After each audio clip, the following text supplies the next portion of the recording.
In our previous video, we were looking at productivity, and we had our partial measures of productivity like labor productivity and material productivity, and we have total measures of productivity, which look at the output compared to all of the inputs. As we're looking at ways to improve our productivity, we can, of course, increase the value of the output. So can we sell our particular, in this case, our gingerbread house for more money? And we also compare it to the cost of the inputs, whatever inputs we're focusing on. Can we produce with less inputs, less costly inputs? Well, one way we can increase productivity is through automation. So we're going to look here at automation. And so I will have a link here to a video that shows automation at Amazon's warehouses. So what you can see just from this screen grab here is that we have Kiva robots. That's a little orange robot that you see at the bottom of these towers. And that moves the inventory to the individual worker so that they can pull whatever you've ordered from Amazon and load up your order. So we have robots that are moving the inventory to the person doing the work. As well, the individual worker can also load these towers with inventory for storage until someone wants to purchase that item.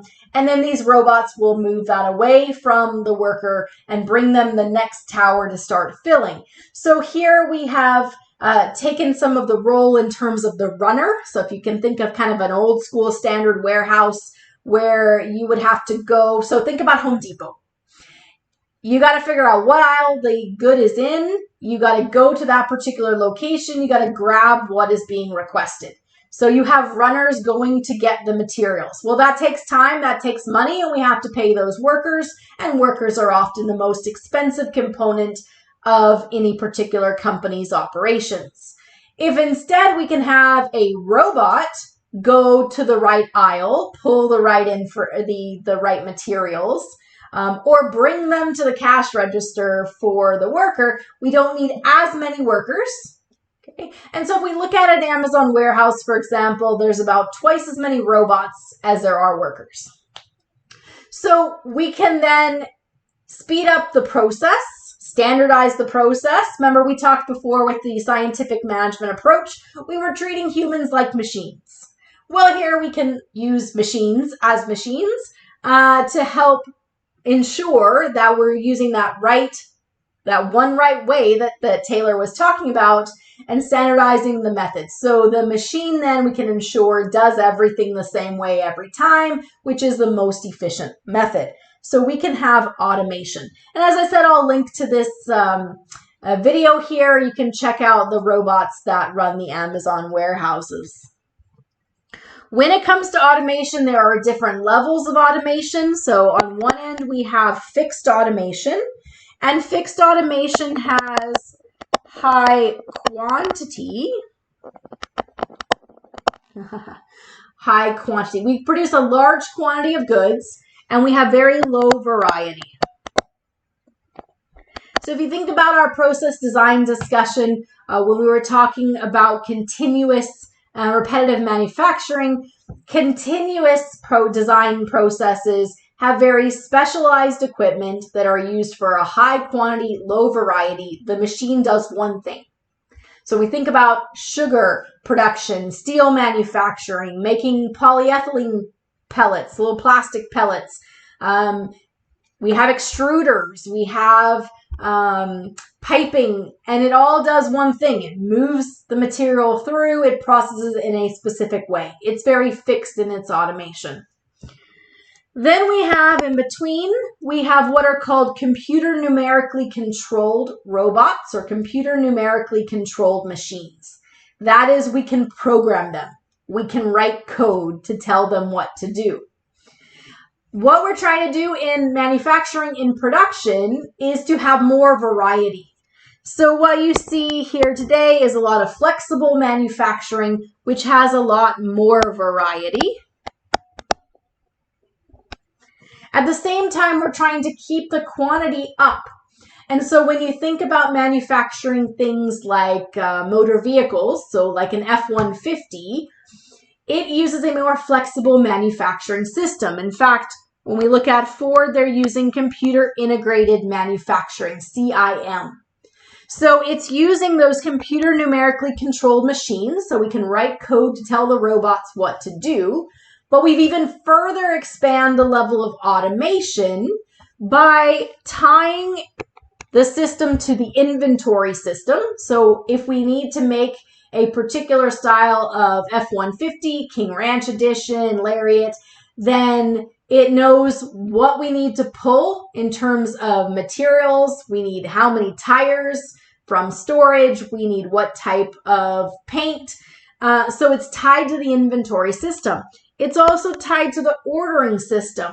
So when the local dealership gets an order in for an F-150, so they want to place an order, maybe they want a blue King Ranch Edition F-150, they can go into the ordering system, place the order.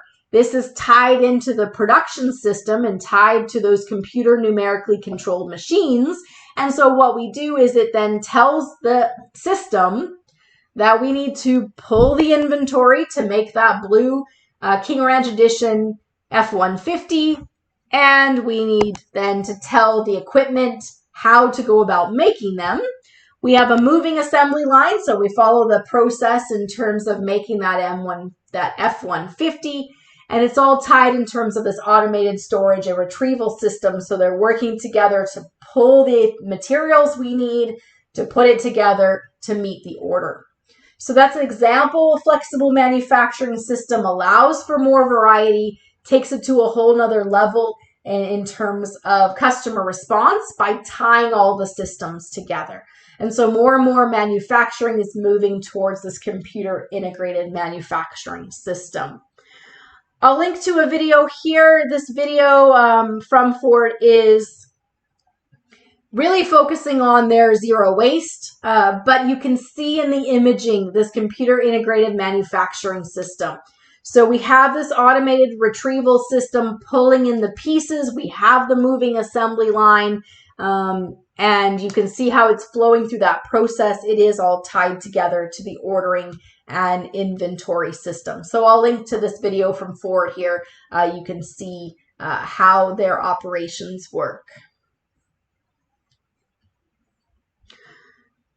So when we're looking at scientific management, we're separating the planning function from the actual work. We're standardizing the process. And so as we look at, the one best way to do things, more and more we're seeing the role of automation to help with that standardization process. Now, when we move to that standardization process, then that changes the role of the worker. And so we have here a British social scientist named Eric Trist, and he was looking at the role of technology in terms of the impact on the workers. And so he was exploring how technological changes in the coal mining industry were impacting the social structure of the workers. So when coal mining was done mostly by hand, what he found is that there was a high level of social bonding between employees, right? There was a sense of family, of camaraderie. They were a team. When it became mechanized, you no longer needed as many workers, and so workers were spread out. They were much farther in terms of distance from each other, and so there was less of that social cohesion, less of that bonding between employees. Employees felt more isolated. Okay. It also changed how the business functioned in terms of organizational structure. Because if now our workers are all doing different jobs, no longer the same job, what does that do to the span of control? How many people management supervises? Well, you'll remember when we talk about span of control, if all your workers do the same activity, then you can manage much more in terms of number of people. But if everyone's doing something different, that's a lot more work on the manager. And so the number of people that they can manage is much smaller. So with mechanization, with automation, what Trist found is that the span of control is narrower because everyone's doing different work. And because now we have each manager managing less people, we need more managers. So we need to increase the scalar chain. That is, we need to have more managers, and then we need someone to manage them and someone to manage them. So more lines in that chain of command, more bureaucracy, more middle management is the impact that he found when it came to technology.